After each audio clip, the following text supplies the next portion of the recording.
Good morning, everybody. Welcome to the new episode of the 476ers podcast. We're going to talk about yesterday's game plus some Ben Simmons stuff, so stay tuned. Yeah. Justice for the blind, just something that'll find in the rhymes that are coming from my mind. Good morning, everybody. It's been a while. We're going to talk about some Sixer stuff, obviously. There's going to be more content now that the season started, but also because I want to do more content on other things, but we'll leave that for now. I keep giving promises, and I keep breaking those promises. Kind of my thing. I'm a bit of a procrastinator. You know what I mean? I'm a procrastinator for those who don't know. I don't think anyone doesn't know that. If you listen to this podcast, you know me for being a procrastinator. With that said, I did put out a new album back in September. I did not procrastinate on that. So I do believe everyone should be checking that. It actually wasn't in September. It was actually beginning of October, but I put out a single in September. So you guys should check that out. You know what I mean? Nope, not Brian. That's the name of me, the artist. And then the album is called Unintended Consequences 2. So yeah, check that out. Also, shout out to Izzy Blueprint Barber Lounge, who gave me the fly haircut. He did something with my beard yesterday that I've never seen. He somehow shaped my beard up in a way where I lost weight. And I don't really know how that worked. You know, somehow burned calories off my face. You know, my face is slimmed. I don't really know how that works, honestly. It's not really logical, but logical to me because it happened. So shout out to Blueprint Barber Lounge. With that said, let's jump into Sixer stuff. Obviously, yesterday, we beat the shit out of the Pelicans. We didn't really beat the shit out of them until the second half necessarily. It was a good game. It was frustrating because I was arguing with Verizon pretty much for most of the 2 hours. But shout out to the homie TJ, who's also, one of the head guys over at CJ Wendler. If you need that heating and cooling work, he got you, especially it's about to get cold out here. You know, in Philadelphia, it's a cold winter. Y'all better bundle up, right? Well, you're going to want to hit him up for that heat. He actually posted something on Instagram yesterday, said check your heat. So, you know, it just seems like a good idea to check your heating stuff, the conditions of your heating supplies. Anyway, this is not an advertising podcast, and I get no benefit for this. So I just wanted to give a shout out to them. He gave me his password, which is why I wanted to give him a shout out so I could watch the game while I was arguing with Verizon. And it was, interesting. Our starters didn't play particularly great. They played okay. Obviously not a high efficiency game for either Joe or Toby. I mean, for Toby, this is just his game. You know what I mean? 8 for 16 is about right. He didn't make a 3-pointer, which is, the more time he spends here in Philadelphia, the less time he shoots threes now. You know what I mean? We got him here because when he was with the Clippers, he was a 40% 3-point shooter. Then he got here and just said, fuck 3-pointers. I don't even want to shoot those anymore.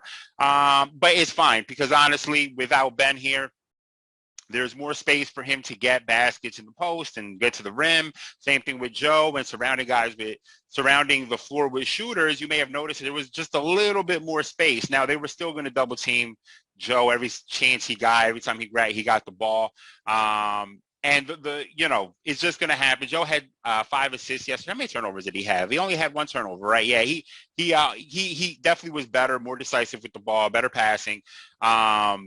Willing to give up the ball a little bit. You know, I think that was really a big thing last year was lack of willingness. You know what I mean? It's not that he didn't want to get his teammates involved. That it wasn't that lack of willingness. It was lack of willingness to concede, like a pride thing, an ego thing, not willing to concede to the double team, still wanting to be able to score because he can score.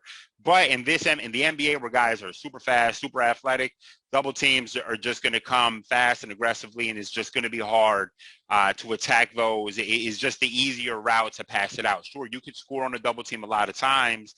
You're going to end up with a lot of free throws. You're also going to end up with a lot of turnovers. It would be more beneficial for you to just involve your teammates. Danny didn't score. He only played 18 minutes. On defense, he didn't look right, honestly. He just didn't look right. Danny looks like yesterday he looked like he didn't stretch. I'm going to be honest with you. At his age, he should know better, but he looked like he didn't stretch. He was just walking around kind of like a raven or some sort of crow, you know what I mean, with his body just hunched over, his arms not really working, and he's just kind of, waddling a bit, you know what I mean, claws in the ground, just waddling a little bit. He just didn't look right. He got baked a little bit. No big deal, Danny. Don't worry about it. We're not worried about that right now. We're worried about you 6 months from now. Seth, I thought, played well. I thought he was really giving a lot of effort on defense yesterday. I mean, it's the beginning of the season. A lot of guys are going to give a lot of effort on defense. If you watched the Lakers game, you saw Carmelo playing some of the best defense of his life. You know what I mean? Even though they lost, but guys are going to give effort. It's early in the season. I thought Tyrese played well. Listen, Tyrese is not a natural playmaker. You know what I mean? So it's going to take him some time. He still finished with 5 assists, but it's going to take him some time still. You know what I mean? He just isn't there yet. You know what I mean? He doesn't have like Ben's knack necessarily for making plays. And I'm going to talk about Ben in a little bit, but I'm not going to shit on him right now. I may not even shit on him. It may surprise you, but the point being, Tyrese just doesn't have the knack yet for being a point guard.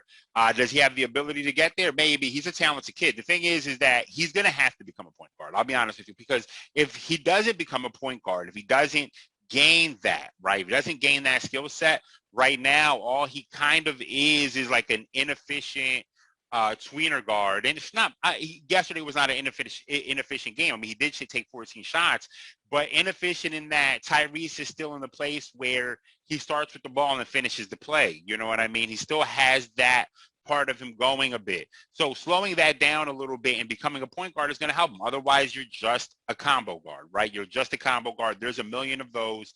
And if you're a combo guard that's undersized and it isn't Dame, isn't Steph, and Steph really isn't undersized anyway, but if you aren't Dame, if you aren't Steph, if you aren't, I could take Kemba in his prime, but I don't even think that's a good example. If you aren't one of those combo guards, you're going to, you know, you're going to suffer. Like, you need to be one of those high guys. This is like why D'Angelo Russell to me is always like kind of on that cusp. Is he really just a bench guy? Because he's a combo guard, essentially. He has great vision, mind you, and he is a point guard, but he's also kind of a score-first guard. He has good size, but if you're not uber efficient, then what are you exactly? You know what I mean? So you need to be a point guard. Hopefully, Maxey can get there. I think it's possible. Listen, I don't think it's impossible that he could become a good point guard. I just, it's going to take him some time. Our bench really was the story. You know what I mean? Our bench last night was the story. Andre finished with 17 rebounds. Let me tell you something. Andre, I mean, there is nothing more maddening than watching Andre Drummond play basketball. Honestly, it's one of the most maddening things. He is just the worst post player to make the amount of money he's made in his career. Maybe not the worst. I mean, Rudy Gobert isn't really a good post player either. But I mean, I don't know. Rudy does think he deserves to get touches in the post. Listen, there are guys, like, you got to understand, guys. Like, where is the self-awareness with some of you guys? Some of you don't deserve post touches. That just is what it is. Joel deserves post touches. Joker deserves post touches. Vooch deserves post touches.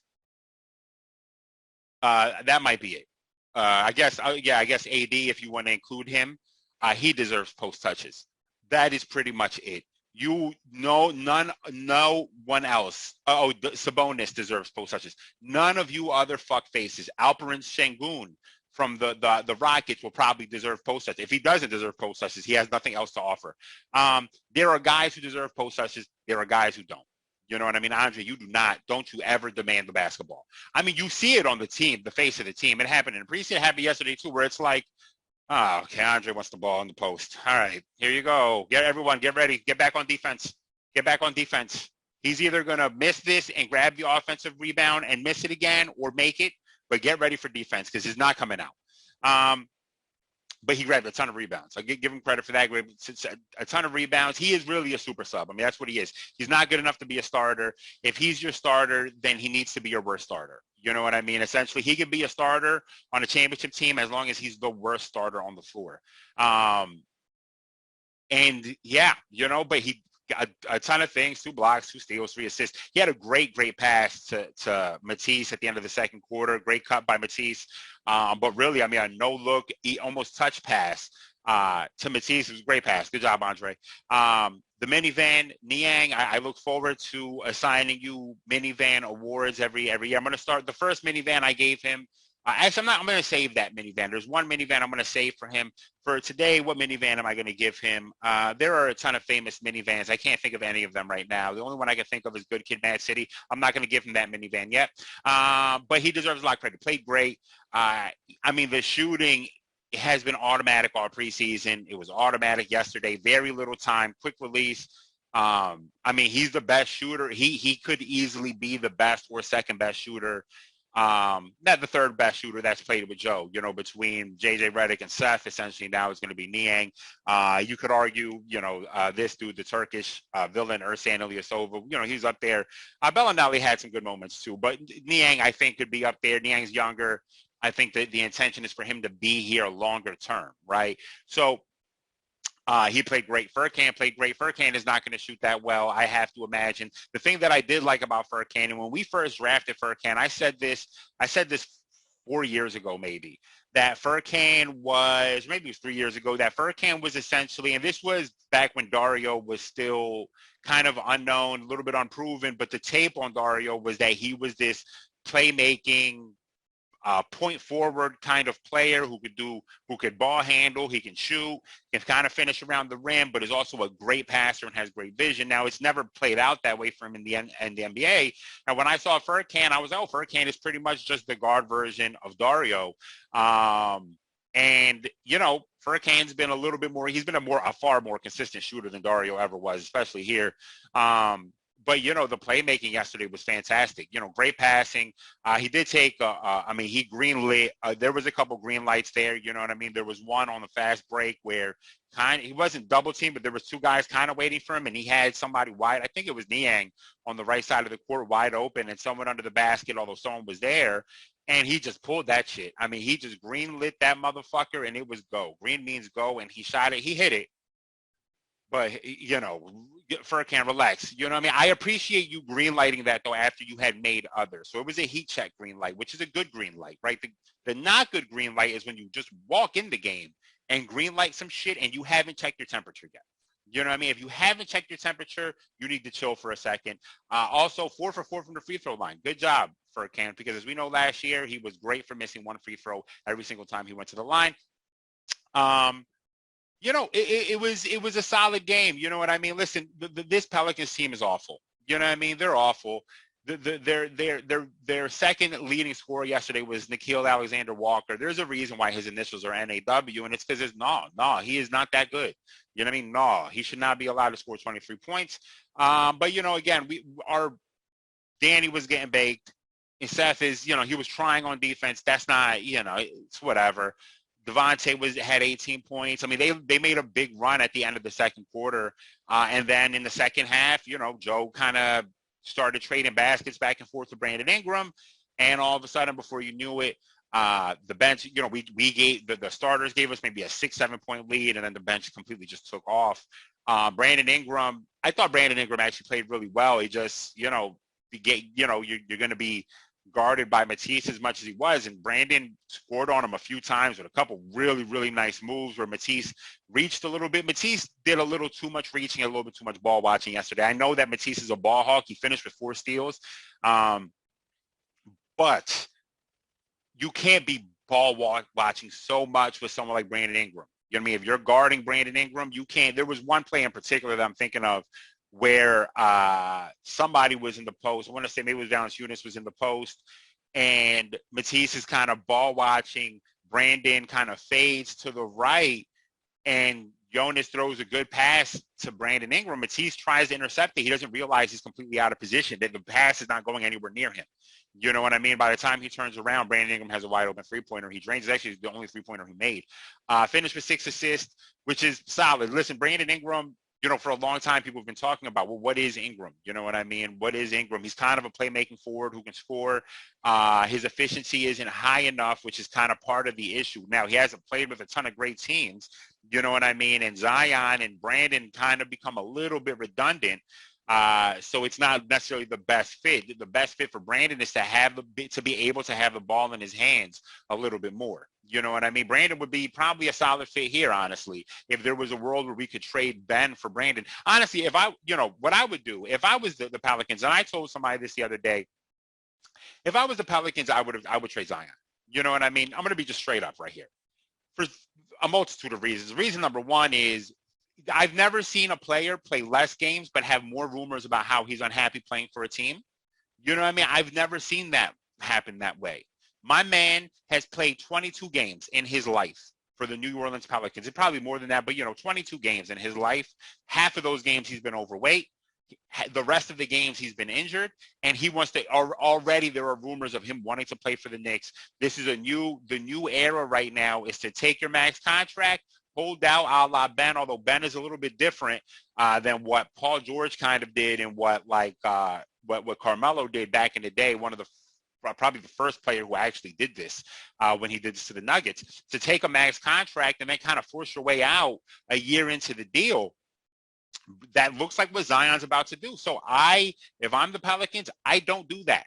You know what I mean? The problem here is that the real big problem is that because of Zion's rookie contract, what you can trade him for is limited. You know what I mean? You almost need to do a sign and trade where you give him the max and trade him to somebody. You know what I mean? And if I traded him, I would happily trade Brandon Ingram. I would hit a reset button on this entire experiment, maybe trade Brandon Ingram to us for Ben and picks, and kind of restart. Ben wants a place to fail. Go to New Orleans. They fail all the time, and no one cares.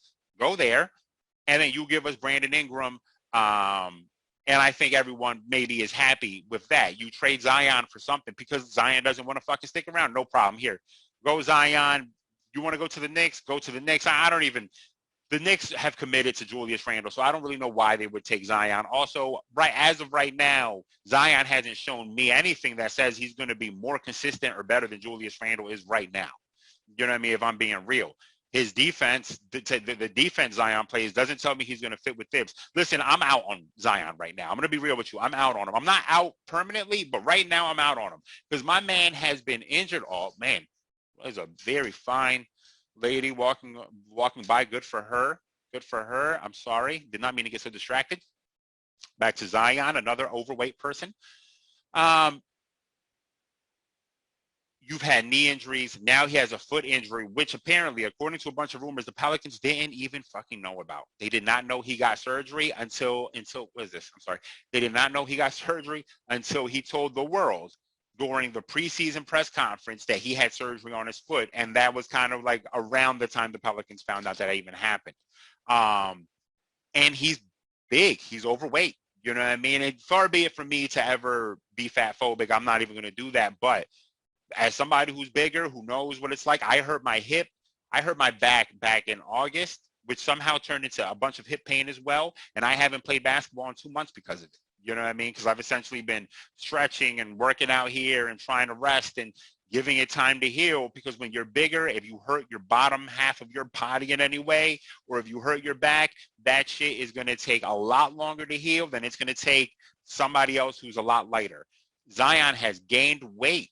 You know what I mean? So you have a foot injury and you're heavier right now. It would behoove him to be losing weight, but I don't know. You know, do you want to deal with this? I don't think I want to deal with it. What has he actually shown? Yeah, he's shown some really incredible flashes. You know what I mean? A lot of guys have shown a lot of incredible flashes. That doesn't mean that they're going to last forever. You know what I mean? So I would consider trading him and kind of hitting a reset on this experiment. If he doesn't even want to be there, then get in front of it and say, fuck it, go then. Just be gone. And yeah, you know what I mean? Who's our next game? I don't even remember who our next game is. Let me take a look at this real quick. Before I just want to get this out of the way before I give my spiel on, the next game is Friday. I'm sorry. It's Friday against Brooklyn. Brooklyn struggled against the Bucks. Listen, I'm not worried about Brooklyn. You know what I mean? I know a lot of people are kind of like, without Kyrie, they can't win. I don't completely believe that. You know what I mean? If they had a healthy James Harden last year in the playoffs, remember, they pushed the champions to 7. You know what I mean? So they had a healthy James Harden. There's a really good chance they could have won that series. With that said, though, obviously Giannis is taking a step, you know, and there's a bunch of documented examples of a player who goes to the finals, wins a championship, and takes the step where he becomes the guy. Like, it's where he shows up now in a way that no one's ever seen. And like, I blew him at the end of the finals, going 17 for 17 from the free throw line. That shit, I mean, that's an exorcism of sorts. You know what I mean? So we'll see what happens. They looked really, really good. They looked really, really, the Bucks looked really comfortable. You know what I mean? That's what I'm going to say. They looked really comfortable. Now, a lot of what happened, you could also chalk up to kind of the hype of ring night, the ring ceremony, everyone is hyped. There's a ton of energy in the building. Everyone is shooting lights out. You kind of run the nets off the floor. I don't know that that's going to be the case, going forward. So, whatever. What was the point of this? Yeah, we play the Nets. I'm sorry, we play the Nets on Friday. So we'll see what happens. You know what I mean? We'll see what happens. Joe looked a little banged up. That's the problem. And I go back. This takes me back. This idea that Ben doesn't have any leverage. I'm telling you, man, like I to the point where I texted somebody, I texted the homie TJ yesterday. I was like, yo, am I fucking crazy right here? Like, am I crazy to say this? Because everyone, even to the Bill Simmons podcast I was listening to, everyone, I mean, Ben picked the wrong fight here. Ben picked the wrong fight. Did he, though? Why do you think that? Why do you think that? Because he can't make money. See, here's the thing. There's a thing here, and this will be great for my one day when I do my mental health podcast and talk about more philosophical things, where we talk about this idea that the same thing with Kyrie, right? It's the wrong, everyone's taking the wrong angles here. Howard Stern, which I don't even know why he would ever comment on, why, because he's from New York, goes off on Kyrie. I mean, this kid is, I think he might have called him dumb too. I don't know. Stephen A. Smith yesterday said Kyrie was touched. You know what I mean? Which is a way of essentially saying he's insane. You're saying these things you're saying these things with the backdrop of money, with money being the thing. You're giving up money. One, Kyrie is going to make $17 million this year, so he's not giving up that much money. Two, money isn't everything. These dudes are rich already. All right, they may not be rich in the way that guys, in a generational wealth type rich. That doesn't mean they can't get generationally wealthy. To be clear, Kevin Durant, who's made a ton of money in his basketball playing career, has made way more money off the court. I mean, every fucking 3 months, I read a story about Kevin Durant taking him and his team. I forgot what his team is called. It's like an investment team. You know what I mean? They just took their money out of this and made X amount of percentage. They had a 200% return on this investment, and it's constantly happening for him. You know what I mean? Which was part of the reason why they said he wanted to go to Golden State, which I think is bullshit, but I think that was part of a good intention for him to do that, because you could have done that anywhere in the world. Anyway, point being, so there's ways to get generationally wealthy off the court. Two, money at times, and I know for a lot of people this is hard to understand, especially from our position here where we're not rich, right? Where most of us aren't making six figures right now, or none of us are millionaires. It can be hard to look in a situation and say money isn't everything from our position, but the truth is it isn't. You know what I mean? Like, when money is the only thing you're chasing, happiness is the thing that's going to fly the fastest. So if that's all that matters to you, then sure, you can't understand what these people are saying. So the idea that Ben has no leverage because of money, if you took a step back, it's funny because I always compare things to The Dark Knight and The Dark Knight Rises, because I seem to find more and more wisdom in those two movies every time I think about it, or every time I'm thinking about life, because there was a lot of things in there, being fearless in The Dark Knight Rises, the conversation of being fearless or being brave in order for Batman to get out of the pit. A ton of really philosophical things. But in the second movie with Joker, right, that's part of the conversation he has with Alfred is, Alfred is telling him about this situation in Burma where there's this guy who just keeps hijacking this jewel thief. And when they went to look for him, all they found was all of the jewels just sitting in the dirt, just tossed aside, because that guy didn't care about money. He just cared about causing chaos. You know what I mean? And there are people like that. Money isn't everything. So when you look at Ben, not that Ben cares about causing chaos, when you look at Ben, he doesn't want to fucking play here. This is the thing. Everyone is going crazy about this. I've already given my anger to Ben. I've already given my frustration to him. There's nothing else to say. You know what I mean? There's nothing else to say. Where I stand on Ben is, Ben, I wish you would have given the effort needed to be good that we could have depended on. You didn't give that effort. You're surprised that you're scared to shoot free throws. It's not surprising because you're not practicing it. You know what I mean? You're not practicing like you're supposed to. If you were actually putting that work in and it was actually second nature, and on top of that, it's not even just that, right? Because not everybody is built with the same mental capabilities and the same capacity. We need to stop acting like we're all on the same thing. We're not. We are not, man. We are not. So to act like what Giannis, to be clear, this is why I had the Giannis-gasm at the end of the finals, because to go 17 for 17 from the free throw line, there's never been more pressure on somebody's free throw shooting. The last time there was that much pressure was fucking Markelle here. You know what I mean? Where every time he stepped to the line, it sounded like the air was sucked out of the fucking city of Philadelphia, waiting to see what was going to happen. Of course, there was way too much pressure on his free throw shooting. And Ben, there was a lot of pressure, but there was nothing like the pressure that was on Giannis. They were counting down. You know, and as I went through my own mental health kind of journey, I kind of thought, like, it really made you think about how mean-spirited this shit can be, being a fan. You know, because I think people kind of lose the humanity. Like, we become fans of something, and we forget that these are, like, fucking people. You know, so you're kind of, like, not realizing that this countdown is, like, this huge mind fuck. So I say that to say that the strength it takes, the mental fortitude it takes for the entire world to be counting down your free throws and to go 17 for 17 in a fucking elimination game in the finals on the biggest stage is one of the wildest fucking things I've ever seen in my life, and it can't be fucking diminished. Ben will never be that. He's never going to be that. Ben has other issues. He has other mental health concerns. He has other familial issues. You know what I mean? Like, this shit with his brother and his sister, his stepbrother and his sister is weird shit. Now his stepbrother is suing his sister because his sister didn't show up to court. To be clear, that doesn't even mean, because people here, we think that, and I've talked about this with the justice system on other podcasts, when you talk about the justice system, if you're acquitted doesn't mean that you're innocent. Being acquitted doesn't equal innocence, to be clear. It doesn't equal innocence. Really, to be acquitted in this country equals money and lawyers. That's it. Did you have enough money to get the right lawyers to get you acquitted? Then you're going to make it, because there's not one motherfucker on this planet that thinks OJ is fucking innocent. Nobody. But he was acquitted. So acquitted and innocence don't equal. Her not showing up to court is not a good look. However, her not showing up to court, if it was true, if the allegations were true that this guy had raped her when she was a child and abused her when she was younger, it kind of makes sense that she wouldn't show up to court to see him. Yeah, because she would be triggered and have a ton of other issues, and she wouldn't want to see that dude. She wouldn't want to see him. You know what I mean? Because you go through these you know, kind of bipolar episodes where at one moment you're extremely, extremely motivated, and you're like, no, I'm going to take him down. I'm going to show him. And then a moment later, that motivation is gone and you can't fucking handle your own anxiety. It doesn't mean that he's innocent.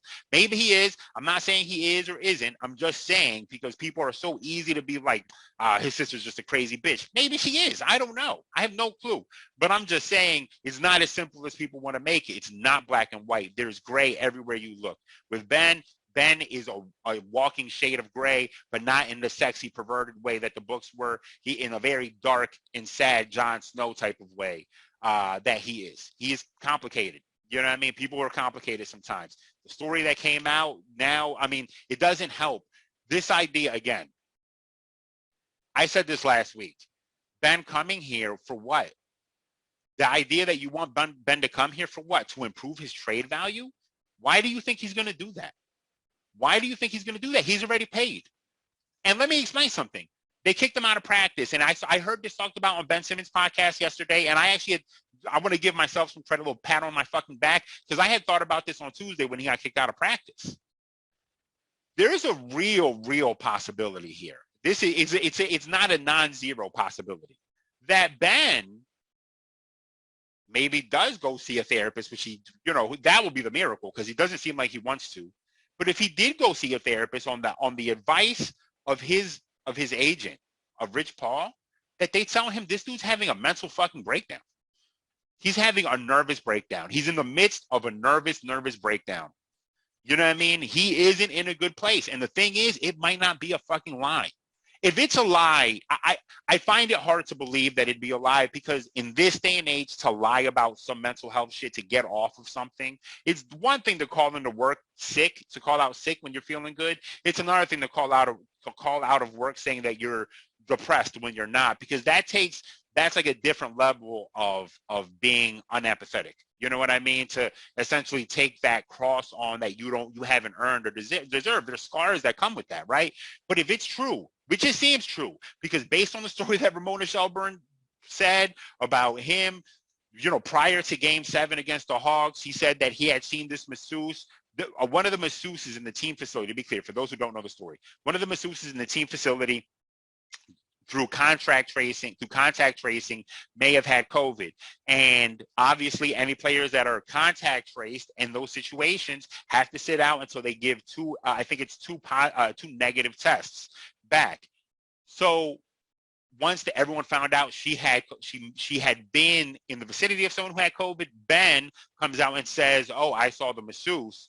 And essentially what came out, one way or the other, well, this is true or is not, because there are people who said, well, he didn't really know. He didn't know the implications. He said he had seen the masseuse because he believes he saw the masseuse because he didn't think of the implications that he may not be able to play because he saw the masseuse, supposedly. I find that hard to believe. Because all the other players, in one way or the other, this tells you how much the players feel about him, because all the other players were essentially like, I don't think he saw the masseuse. The fact that you would even levy the accusation that he's lying, that he saw the masseuse in order for him to sit out of Game 7 tells you that you're not close to this person. You know what I mean? You aren't close to this person. You may not very much like this person, in fact. You know what I mean? That tells you everything you need to know about that situation. And if it's true that he lied because he wanted to sit out of Game 7 because he had the yips, well, that is a fucking nervous breakdown, Ben. That is in the midst of a panic attack that is not so easy to just get through. You know what I mean? Listen, I'm not fucking here. I'm not caping for Ben. I'm not happy with what Ben is. I sports hate Ben. I'm angry, Sixers angry at Ben. But as a human being, I recognize when someone's having a bunch of mental health issues or a mental health collapse, these are young kids. You know what I mean? People forget that these dudes are young. They come into the NBA as kids, as 19-year-olds. When I was 19, I was dealing with severe depression, selling drugs, doing shit that didn't really make any fucking sense. So don't tell me that these dudes are just some sort of fit of mental health or anything like that. The Giannis's, there are far less Giannis's, to be clear, than there are Ben Simmons. There are far more Ben Simmonses than there are Giannis's. That's without a question. And Ben isn't doing the work, as we know. He has a ton of confidence issues, whatever it is. There is a good chance Ben could all of a sudden say, yeah, I'm having this. His therapist says, yo, he can't fucking play. He's not injured. Sure, he doesn't have a physical injury. He has a mental injury. And the NBA will have no choice but to pay him and to honor that. Because in this day and age, if you're going to act like your mental health doesn't fucking matter, one, just optics-wise, whether you give a fuck about mental health or not, based on optics, the NBA would look awful. On two, I don't give a fuck if you don't believe in mental health. That just means that you're refusing to acknowledge the science that's sitting in front of you. If that's true, yeah, they're going to pay him, and none of this even fucking matters. And at this point, since he's gotten back, his value hasn't gone up 1 inch. It's dropped by meters. We'd be lucky if we could trade Ben for CJ McCollum right now. We'd be lucky if we could trade Ben for Kyrie Irving, who may not play another game in his life. We have no idea. We'd be lucky if we could even make those trades. We can't. And to be clear, according to Ramona Shelburne, Ben would actually welcome going to a bad team. So he would welcome going to the Kings. He would welcome going to the Timberwolves. He would welcome going to a team where there isn't a lot of expectations. There's not a lot of visibility. Going to the Nets would be the complete and total opposite of that. He'd be going there as a replacement of Kyrie Irving. That isn't going to work for him.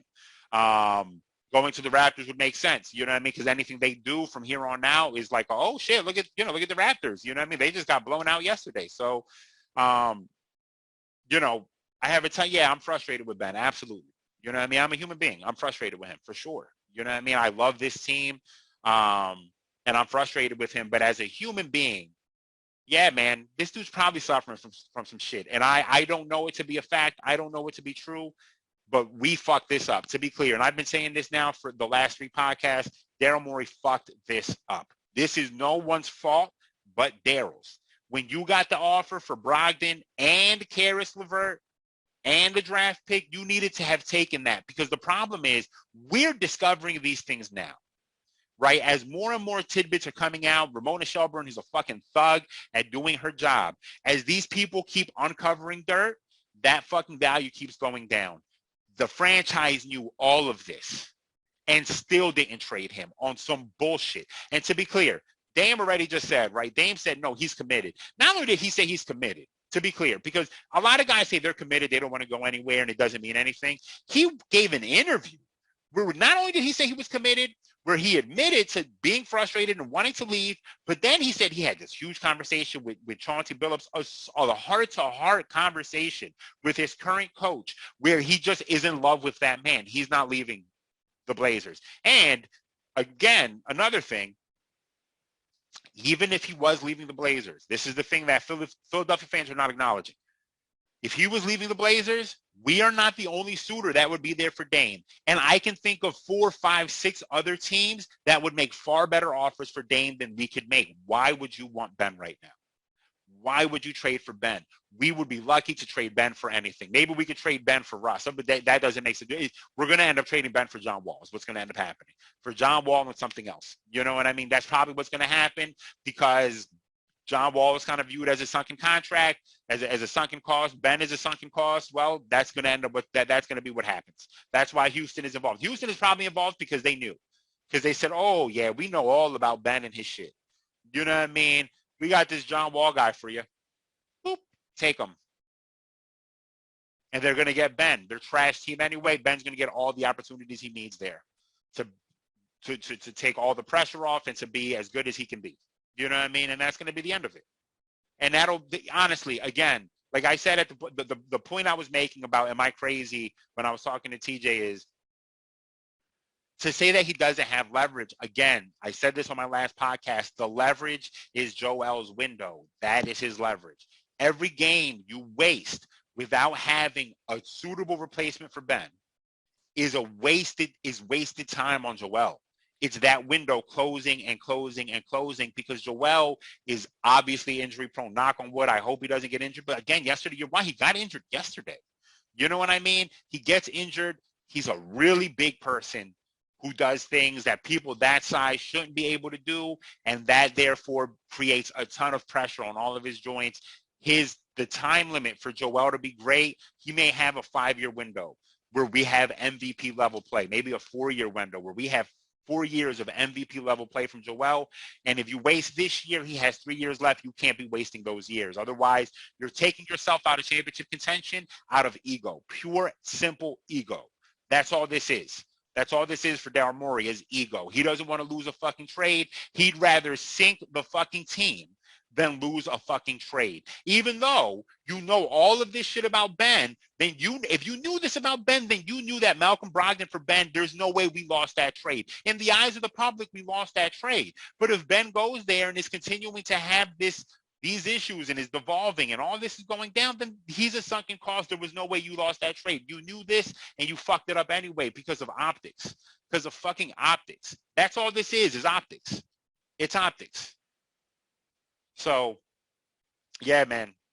Ben, I hope you find your peace. That's all I'm going to say. I'm not going to hate on you. I hope you find your peace. You've pissed me off enough. You see, because before I knew all about all of this stuff, my idea was this cocky son of a bitch. You know what I mean? That was my thought process. He seemed cocky as fuck. He just didn't want to put the work in, just whatever. But now you're reading all this other shit, and you're like, oh, I see. The cockiness is a facade. He has a facade on. But it's not real. This dude is has just whatever it is, his self-esteem is sunk. He doesn't have no belief in himself. He needs time to repair. I hope you find your peace, Ben.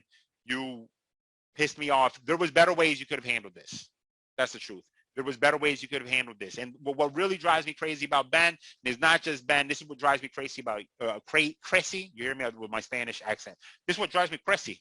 What drives me crazy about people in general is lack of self-awareness, lack of acknowledging your own shit. You know what I mean? You're going to sit here and point fingers at everybody, but again, he's younger. Some people don't ever reach that point where they realize that every finger they're pointing is just a projection on their own insecurities. You know what I mean? People may never ever realize that fact. I'm here to help you realize that fact maybe, but Ben, if he never listens, he's never going to realize that fact and probably isn't even in the mind state where he can hear me say those words and it makes sense to him. So that's just what it is. You know what I mean? I hope he finds his peace. We'll see you on Friday against the Nets. Well, I'll see you on Monday probably after that game. Well, we may have another game after that. We'll see. That's it, everybody. Hope to be making some changes soon, so stay tuned. Go listen to my music. Excited for the new season to, at the very least, connect with people and talk to people about sport that I truly, truly love. Basketball, it's my favorite sport. I love it when they dribble up and down the court. And yeah, wash your hands. Stay safe. Get vaccinated, please. Get vaccinated, man. Just please do it. I mean, oh my God, I'm not. I can't. I don't have another hour to give you on the misinformation campaigns that are going out there. If you're believing, if you got information off of Facebook, whether it told you to get vaccinated or not, rethink your priorities and get the fuck off of Facebook. Black Lives Matter. Arrest the cops who killed Breonna Taylor. Stop Asian hate. Take care. Yo. Yeah. Justice for the blind, just something that'll find in the rhymes that are coming from my mind. Used to come